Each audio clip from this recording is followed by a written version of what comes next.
ഏറ്റവും മോശം ഭക്ഷണം ഏതാണ്? റസൂൽ സല്ലല്ലാഹു അലൈഹി വസല്ലം പഠിപ്പിക്കുകയാണ്, ഏറ്റവും മോശം ഭക്ഷണം ഏതാണ്? ത്വആമുൽ വലീമ, അത് വിവാഹത്തിന്റെ ഭക്ഷണമാണ്. ഏറ്റവും മോശം ഭക്ഷണം അത് വിവാഹത്തിന്റെ ഭക്ഷണമാണ്.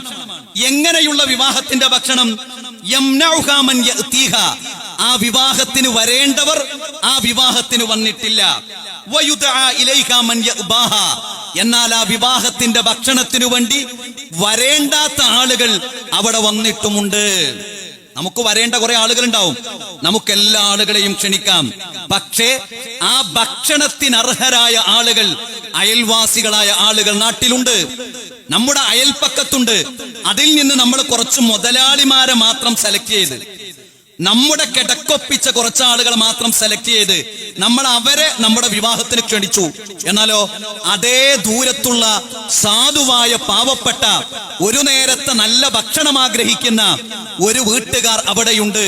അവരെ നമ്മൾ ക്ഷണിച്ചില്ല. എന്തിന്റെ പേരില്? അവർ നമുക്ക് കിടപ്പിച്ച ആളുകളല്ല, അവരെ നമ്മൾ വിളിക്കേണ്ടതില്ല.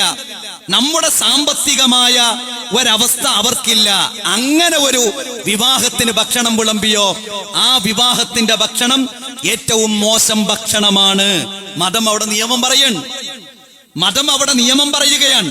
3-4 ദിവസമൊക്കെ വിവാഹങ്ങൾ നടക്കാറുണ്ട്.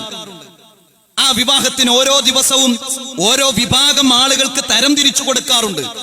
ആളുകൾ സാമ്പത്തികത്തിനനുസരിച്ച്, അവരുടെ സൗകര്യത്തിനനുസരിച്ച് അങ്ങനെയൊക്കെ ചെയ്യുന്നവരുണ്ടാകും. അത് ചെയ്യുമ്പോ ഒരു ദിവസം വരുന്ന ആളുകൾ നാട്ടിലുള്ള പാവപ്പെട്ടവരാണ്. എന്നാൽ അവർക്ക് എന്തു മതി? അതിനനുസരിച്ചുള്ള ഭക്ഷണം മതി. എന്നാൽ തൊട്ടടുത്ത ദിവസം വരുന്നവരോ കാര്യപ്പെട്ട ആളുകളാണ്. അവർക്ക് അതിനനുസരിച്ചുള്ള ഭക്ഷണം ഉണ്ടാക്കാം.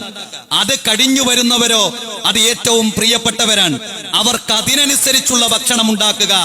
അങ്ങനെ ആളുകളുടെ സാമ്പത്തിക സ്ഥിതി നോക്കിക്കൊണ്ടുള്ള ഭക്ഷണം കൊടുക്കുന്നതും, സാമ്പത്തിക സ്ഥിതി നോക്കിക്കൊണ്ട് കല്യാണത്തിലേക്ക് വിളിക്കുകയും ചെയ്ത് വിവാഹം നടത്തി കഴിഞ്ഞാൽ ആ ഭക്ഷണം മോശമാണ് എന്നാര് പഠിപ്പിച്ചു?